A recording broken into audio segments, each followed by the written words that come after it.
नमस्कार साथियों, स्वागत है आप सभी का आपके अपने YouTube channel Dhanraj short hand and computer training academy में। दोस्तों, आज के इस वीडियो में हम आपके लिए लेकर आए हैं जनसत्ता संपादकीय डिक्टेशन, जो कि विधानसभा रिपोर्टर के लिहाज से बहुत ही महत्वपूर्ण डिक्टेशन होने वाली है। और दोस्तों, इस डिक्टेशन की गति रहेगी 140 शब्द प्रति मिनट। इस डिक्टेशन का PDF प्राप्त करने के लिए आज ही हमारे Telegram channel Dhanraj short hand academy को ज्वाइन करें। तो आइए स्टार्ट करते हैं डिक्टेशन 10 सेकेंड बाद।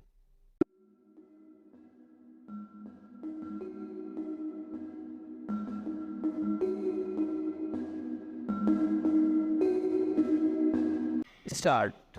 यूक्रेन पर हमले के बाद रूस को पहली बार अपने ही घर के भीतर भारी चुनौती मिली है। वहां के भाड़े के सैनिकों के संगठन वैगनर ने रूसी प्रशासन के खिलाफ बगावत कर दी। तख्ता पलट की घोषणा के साथ ही वैगनर की टुकड़ियां मॉस्को की तरफ कूच कर गईं। स्वाभाविक ही इससे व्लादिमीर पुतिन प्रशासन में हड़कंप मच गया। हालांकि पुतिन ने कुशल रणनीति के साथ इस बगावत को शांत करने में कामयाबी हासिल कर ली, मगर उसकी मुश्किलें समाप्त नहीं हुई हैं। वहां से जैसी खबरें आ रही हैं वे पुतिन प्रशासन के लिए अच्छी नहीं कही जा सकती। पहले कहा गया कि पुतिन ने बलपूर्वक वैगनर सेना की बगावत को कुचल डाला है। अब खबर है कि वैगनर की शर्तों के सामने पुतिन प्रशासन को झुकना पड़ा है। बगावत के दौरान ही जिस तरह रूसी उप विदेश मंत्री अचानक चीन पहुंचे और वहां के विदेश मंत्री से बातचीत की, उससे भी स्पष्ट संकेत मिला कि रूस में सब कुछ ठीक ठाक नहीं चल रहा है।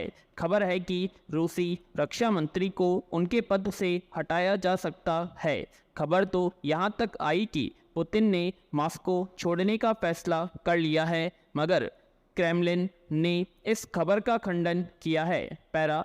दरअसल यूक्रेन पर हमले में रूस ने वैगनर सेना के लड़ाकों को भी भारी संख्या में तैनात किया था। पिछले दिनों वैगनर प्रमुख येवगेनी प्रिगोजिनी ने आरोप लगाया कि रूसी सेना प्रमुख उसकी रणनीतियों में बेजा दखल दे रही है। उन्हें तत्काल पद से हटाया जाना चाहिए, मगर पुतिन प्रशासन का सकारात्मक रुख नजर नहीं आया तो प्रिगोजिन ने वैगनर सेना को मॉस्को की तरफ कूच करने का आदेश दे दिया। बता दें कि वैगनर सेना में 25 से 30 हज़ार लड़ाके सैनिक हैं जो अत्याधुनिक हथियारों से लैस हैं। वैगनर के मॉस्को की तरफ कूच करते ही पुतिन ने वहां के टेलीविजन पर जनता को संबोधित किया और वैगनर की बगावत को देशद्रोह बताया। इसके साथ ही आतंकवाद निरोधक कानून लागू कर दिया गया और वैगनर के खिलाफ रूसी सेना को सड़कों पर उतार दिया। आखिरकार वैगनर प्रमुख ने अपनी टुकड़ियों को मॉस्को कूच से रोक दिया। पुतिन प्रशासन ने घोषणा की कि वह वैगनर सैनिकों के खिलाफ किसी तरह की कानूनी कार्रवाई नहीं करेगा। उन्हें बेलारूस में ठहरने को कहा गया। इस तरह रूस में एक बड़ा खून खराबा होने से टल गया, मगर वहां अभी विद्रोह की स्थितियां खत्म नहीं हुई हैं। पैरा।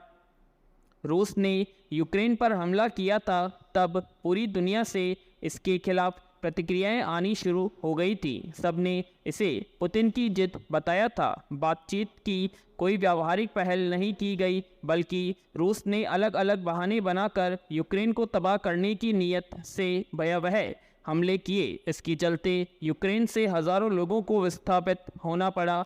लाखों लोगों को अपने घर बार, रोजगार, पारंपरिक पेशों से हाथ धोना पड़ा। न जाने कितने बेगुनाह लोगों की जान चली गई है। इसका असर पूरी दुनिया की अर्थव्यवस्था पर पड़ा है। इसे लेकर रूस के भीतर भी विरोध के स्वर सुगबुगा रहे थे। दरअसल रूस में पुतिन के कामकाज के तरीके को लेकर भी लोगों में असंतोष है। इसलिए जब वैगनर प्रमुख प्रिगोजिन ने तख्ता पलट की घोषणा कर दी तो रूसी आवाम में भी उसका समर्थन देखा गया। इस तरह न सिर्फ पुतिन के अजय होने का तिलिस्म टूट गया है, बल्कि यूक्रेन में भी उनकी स्थिति कमजोर और जटिल हो गई है। पैरा। आगामी चुनाव के मद्देनजर विपक्षी एकजुटता का प्रयास आखिरकार पटना में जमीन पर उतरे 17 दलों के करीब 30 बड़े नेता बैठक में शामिल हुए। एक सुर में साथ मिलकर चुनाव लड़ने का संकल्प दोहराया। यह निश्चित रूप से नीतीश कुमार की महीनों की मेहनत का सुफल था। इससे उम्मीद जताई जा रही है कि अगले लोकसभा चुनाव में भाजपा को कड़ी चुनौती मिलेगी, मगर आम चुनाव में अभी वक्त है और इस बीच विपक्षी दलों का यह सूत्र कितना टिकाऊ साबित हो पाता है, देखने की बात होगी। हालांकि इसमें सभी विपक्षी दलों ने कांग्रेस की अगुवाई स्वीकार कर ली है, मगर यही सबसे नाजुक बिंदु है जहां से दिक्कतें शुरू हो सकती हैं। आम आदमी पार्टी ने तो अपनी शर्त पर दबाव बनाना भी शुरू कर दिया है। उसने स्पष्ट कहा है कि कांग्रेस दिल्ली सरकार संबंधी केंद्र के अध्यादेश पर उसका साथ दे, नहीं तो वह भी गठबंधन को लेकर विचार करने पर विवश होगी। आम आदमी पार्टी जिस तरह की आक्रामक राजनीति करती है वह ढंग कांग्रेस का नहीं है। कांग्रेस अध्यादेश के समर्थन में कभी नहीं रही, मगर वह उसे लेकर सड़क पर नहीं उतरना चाहती है। वह सदन का मामला है और वह उसे सदन में उठाएगी, ऐसा उसने स्पष्ट भी कर दिया है। मगर आम आदमी पार्टी इसे लेकर कितने धैर्य का परिचय देती है, देखने की बात है। पैरा दरअसल विपक्षी दलों की एकजुटता का प्रयास पहली बार नहीं हुआ है। पिछली लोकसभा चुनाव के वक्त भी हुआ था, मगर सिरे नहीं चढ़ सका। भाजपा ने कुछ अधिक सीटों के साथ ही वापसी की थी। नए बने गठबंधन में ज़्यादातर क्षेत्रीय दल हैं और सबके अपने क्षेत्रीय स्वार्थ समीकरण और मुद्दे हैं। अपने अपने क्षेत्र में सबकी लड़ाई भाजपा के अलावा कांग्रेस से भी है। विधानसभा चुनाव में वे कांग्रेस के विरोध में ही चुनाव लड़ते रहे हैं। इस तरह अगर सभी एकजुट होकर केवल भाजपा के विरोध में उतरते हैं तो उन्हें कांग्रेस के साथ अपनी सीटों का बंटवारा करना पड़ेगा, जिसके लिए उनकी पार्टी को खासा मंथन और विरोध से होकर गुजरना पड़ेगा। मसलन पश्चिम बंगाल में ममता बनर्जी कांग्रेस के लिए बहुत कम जगह छोड़ना चाहेंगी। इसी तरह पंजाब में आम आदमी पार्टी की मुख्य लड़ाई ही कांग्रेस से है। इसलिए सीटों के बंटवारे पर किस तरह दोनों के साथ सहमति बनती है कहना मुश्किल है। ऐसा ही मुश्किल समाजवादी पार्टी आदि दूसरे दलों के साथ भी है।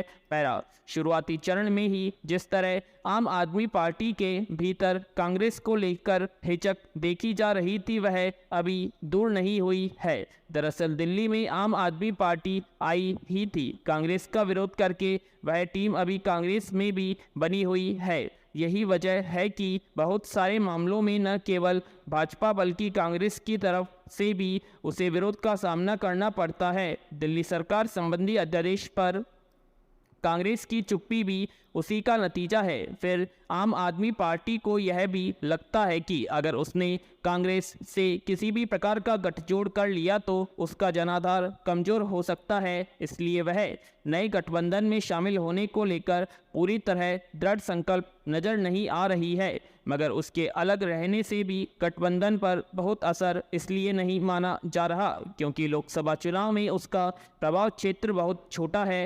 पैरा खरीफ फसल के लिए गांवों में तैयारियां शुरू हो गई हैं। देसी कंपोस्ट और ढांचे की खाद तैयार करने के लिए कवायदें शुरू हो गई हैं। खरीफ फसल के लिए देसी खाद बनाने के पीछे किसानों का मकसद पैसा बचाना रहता है। इससे वे जहां रासायनिक उर्वरकों पर खर्च किए जाने वाले पैसे की बचत कर पाते हैं, वहीं फसल में रसायनों के प्रयोग से बच जाते हैं। मगर क्या वाकई ऐसा हो पाता है? बगैर फास्फेट और पोटाश के इस्तेमाल के उनकी फसल वैसी होगी जैसी वे चाहते हैं। रासायनिक खाद डालना हर फसल के लिए वैसे ही जरूरी माना जाता है जैसे कि नए बीज का इस्तेमाल। इसकी वजह से किसान किसी भी तरह का जोखिम उठाना नहीं चाहता क्योंकि जितनी लागत हर फसल में लगती है उसमें उन जरूरी कीटनाशकों, उर्वरकों और बीजों को भी शामिल किया जाता है जो फसल की ज़्यादा पैदावार को सुनिश्चित करते हैं। कृषि वैज्ञानिक स्वामी रामनाथन ने जो सिफारिश कृषि सब्सिडी के लिए की थी वह व्यावहारिक धरातल पर भी समझ में आए। मौजूदा सरकार के पहले किसानों को सब्सिडी के नाम पर महज दिखाने के लिए झुंझुना थमा दिया जाता था, उसका कोई मायना नहीं हुआ करता था। यानी सब्सिडी किसानों साथ मजाक समझ में आती थी, लेकिन सरकार बदली तो सब्सिडी को बढ़ाया गया, लेकिन उतना नहीं कि सब्सिडी पाकर किसान निश्चित हो सके। अगर किसी वजह से उसकी फसल खराब भी हो जाती है तो उसे कम से कम घाटा तो नहीं होगा। किसान आंदोलन में भी किसानों ने यह बात उठाई थी कि जिन किसानों की आय का साधन केवल और केवल खेती है, उसे इतनी सब्सिडी तो केंद्र सरकार को देनी चाहिए जिससे फसल बर्बाद न होने पड़े। विराम। आशा करते हैं आप सभी को डिक्टेशन पसंद आई होगी, तो प्लीज़ वीडियो को ज़्यादा से ज़्यादा लाइक करें, शेयर करें, कमेंट बॉक्स में कमेंट करें, चैनल को सब्सक्राइब करें। और इस डिक्टेशन का पीडीएफ आपको हमारे Telegram channel Dhanraj short hand academy पर मिल जाएगा। आप वहाँ से इसका पीडीएफ भी डाउनलोड कर सकते हैं। और ऐसी और इंटरेस्टिंग वीडियो के लिए हमारे चैनल को आज ही सब्सक्राइब करें, बेल आइकन को प्रेस करें। धन्यवाद।